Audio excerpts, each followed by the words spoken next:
If I was going to pick a mascot for the Mexican army, it'd probably be the Chevy Cheyenne. Ignore that they already have a mascot called Sargento Bravo. I think Mexico's guy is better than Colombia's. This video is going to examine the equipment and structure of Mexico's motorized cavalry units, who use pickups like the Cheyenne alongside Humvees and some armored vehicles to maximize their mobility on patrol. It'll be a little less tongue-in-cheek than my video on Mexico's armored branch, which as the nation's conventional warfighting force has some less than ideal equipment for that task. The motorized cavalry, while less heavily armed, is arguably more fit for purpose. By the way, I just started a Spanish language channel on the same military stuff if you want to check that out. Nos vemos allá. But anyway, motorized cav. First, the vehicles. The doctrinal military default for most of the motorized cavalry is the Humvee. They operate several variants, but the combat-oriented ones are the VTP and VERE. The VTP, or Personnel Transport Vehicle, is a troop-carrying Humvee. Either the M1038 or newer armor-ready M1152s following a US sale delivered starting in 2015. These carry larger dismounted elements of cavalrymen. The VERE, or Liaison, Recon, and Exploration Vehicle, is an armament carrier, typically the M1026 or the armor-ready M1151. These are mostly used for mounted reconnaissance and serving heavy weapons, including 7.62 and 50 cal machine guns, 40mm automatic grenade launchers, and rocket launchers. But for street patrolling, they make heavy use of pickup trucks, particularly single and dual cab Chevy Cheyennes, as well as the Dodge Ram 2500 and Ford F-150, although F-150s seem to be most common with the Marines. These can basically mount all the weapons the Humvee can, including this oddity, an M3M Browning 50 cal machine gun designed to be mounted on helicopters. The big difference from the M2, an insanely high 1100 RPM fire rate. I know in the last Mexico video I called that French 20mm autocannon the real Barrel Blaster, but I think this is it for real. Pickups come with a bed roll cage for protecting personnel, but are unarmored. Although they started adding armored traversable turrets for the pickups around 2018 to protect the gunners. When considering their specific niches, the Cheyennes are generally newer and have more creature comforts, but officially, it seems these pickups are characterized as urban patrol vehicles, while the Humvees are more capable off-road and in floods during disaster relief, locally called Plan DN3E. When troops have these yellow DN3E Bussards on, or vehicles have these banners, it's referencing a disaster relief mission.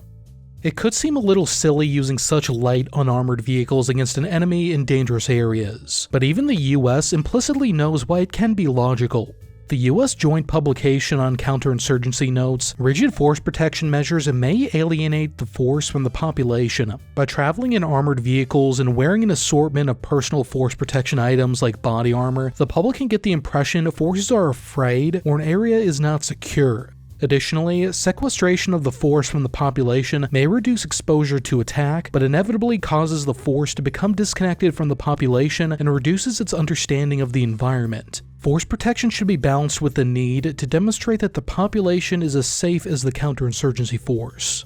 There's going to be at least some civilians who don't like seeing the military driving around regardless, but putting them in tanks can make that opinion more prevalent. So operating a largely light vehicle fleet that mixes in some armored vehicles is basically a balancing act. Providing an armored vehicle to get in close and maybe take the first shots of an ambush when leading a convoy, while also trying to win hearts and minds.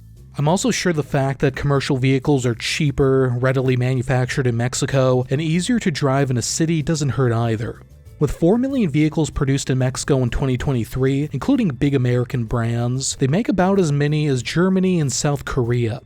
In terms of armor, Mexico has received more or less 300 Oshkosh Sandcats from the US, about 245 in 2011 and 63 in 2014. Cav regiments have been seen operating them. However, Mexico has a big army. Sandcats have also been seen with special forces, infantry battalions, military police, the Air Force, and the Marines. They also have the DN-11 and the DN-12 based on the Plasan Sandcat Stormer produced domestically under license. All three are basically armored Ford F-550s. Like the US-made Sandcats, other types of units use these too.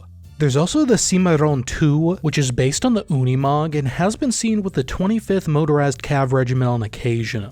But these are all fewer in number than Humvees or pickups, which Mexico has thousands each of. The Mexican army just recently procured 2,200 additional Humvees and technical support from the US for $270 million starting in 2015, so they're not abandoning the platform. Just one motorized cav regiment needs about 85 combat vehicles, and they have 28 regiments, so I think it's safe to say that the armored platforms are augmentation for urban and internal security operations that work alongside the lighter vehicles rather than outright replacing them. Now for the units that operate these things. There are 28 motorized cavalry regiments subordinated to different military zones. Unlike the mechanized and armored recon regiments that are clustered in central Mexico near Mexico City, you can see a lot of motorized cav regiments have their garrisons in border regions with the United States and Guatemala. In terms of structure, regiments are led by a colonel. A lieutenant colonel leads the command group, which in turn has an instruction, information, and operations section, basically a combo S2-S3 shop, and a personnel, supply, and aid section, basically an S1-S4 shop, each under a major. The regiment includes a staff and services squadron and 3 recon squadrons. Doctrinally, the first 2 recon squadrons are mounted on Humvees, while the third is an internal security squadron mounted on pickup trucks and tactical armored vehicles like the DN-11, although I'm not sure if there's such a clear delineation in real life. At the base of the recon squadron is the recon section. In Spanish these are called pelotones, but I'm using the more common English equivalents for the unit sizes to reduce confusion. The section consists of 10 personnel and is mounted on the troop-carrying VTP Humvee. Personnel include a sergeant second class as section commander, and a corporal as driver within the section HQ. Sarge definitely called shotgun. They further have 2 teams called escuadras in Spanish. Both have a corporal in command, a rifleman machine gunner, loader, and a grenadier. All are armed with the indigenous FX-05 rifle and 5.56, although historically I'm not sure about the grenadier. Mexico recently started rolling out the new 40mm grenade launcher for the FX-05, but before its introduction it looks like they generally had the old G3 and 7.62 mounting an M203 grenade launcher in the interim. The manuals don't list light machine guns, even though they do list the 40mm underbarrel grenade launchers, and it's also common in videos to see men with just a rifle occupying the typical gunner's position on the VTP Humvees. But I also have seen pictures of them mounting weapons. If I had to guess, the machine gunner is probably just the guy designated to man a pintle or turret-mounted weapon on the Humvee or pickup, rather than a dedicated dismounted machine gun as in the American Rifle Squad for example. If they do get a mini-me or something in practice, that's just a bonus. 3 of these sections makes a platoon, called a sección in Mexico. The platoon HQ with a lieutenant or sub-lieutenant in command, a driver ranking corporal, and a trumpeter radio operator are mounted in a scout Humvee. A fun tidbit, units with cav traditions, including mechanized and armored recon units, get a trumpeter, while infantry units get a bugler and a drummer. 3 platoons make up the bulk of a squadron. They're supported by a weapons platoon mounted entirely on scout Humvees. It has 3 sections, each equipped with 3 Humvees serving 1 key weapon. The machine gun section serves 3 7.62 machine guns, which are generally vehicle mounted. The old solution was the HK-21 belt-fed machine gun, although these have increasingly been replaced with the 7.62 version of the FN Mini-Me. FN mags are also sometimes seen, and the 7.62s are sometimes completely substituted with 50 cal machine guns, like the M3 aircraft machine gun from the start of the video, although M2s are probably more common. An automatic grenade launcher section trades these machine guns for American Mark 19 40mm AGLs. This can be dismounted on a tripod, although they're generally seen vehicle mounted. And lastly, an anti-tank section has 3 83mm Blindecide rocket launchers, a Belgian derivative of the Super Bazooka. The Mexican army also does have a number of RGW-60s from Germany, although it's unclear what units army-wide have it, and the Blindecide is probably more widespread. The platoon HQ should be the same as the recon platoons. And finally, the squadron command group consists of 5 personnel on a scout Humvee. This includes the squadron commander, a captain second or first class, the squadron adjutant, a sergeant first class, a driver ranking corporal, a sniper ranking corporal manning a Barrett 50 cal anti-materiel rifle, and a private acting as an assistant to the sniper. So in total, the squadron has 14 scout Humvees, most of which are dedicated weapons carriers or headquarters vehicles, and 9 troop-carrying Humvees. The 3rd squadron, the Internal Security Squadron, should be organized similarly, although they have 18 pickup trucks and 8 scout Humvees, and I'm sure some of these will be swapped out for armored vehicles some of the time. The Staff and Services Squadron, meanwhile, is basically the administration and logistics unit.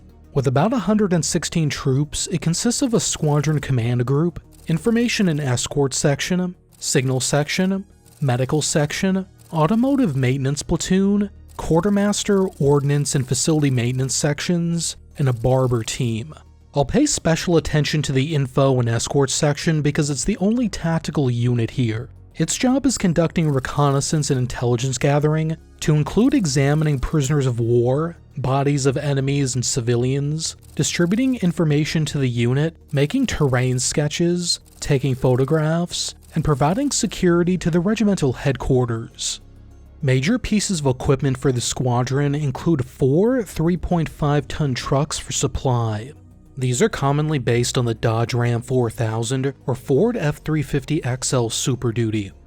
7 6.5-ton trucks, such as those based on the Freightliner M2, are also available for transporting troops and cargo, as well as 2 Kenworth T300 tow trucks, 2 Durastar fuel tankers, and a 10,000-liter water tanker. A real Enriquez used truck superlot in the Staff and Services Squadron. If anyone knows the TO&E of the Army's carne asada, let me know. Unrelated, and I don't know if they still use this, but have you ever seen this Mexican Ram 2500 6x6 mod? This is what Americans wish we adopted instead of the FMTV A2.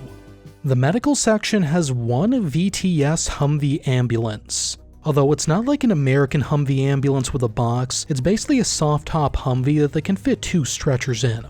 They also have 1 civilian-style ambulance with an urban descriptor. A common example would be a Ford E150 or a Chevy van-based ambulance in Army colors.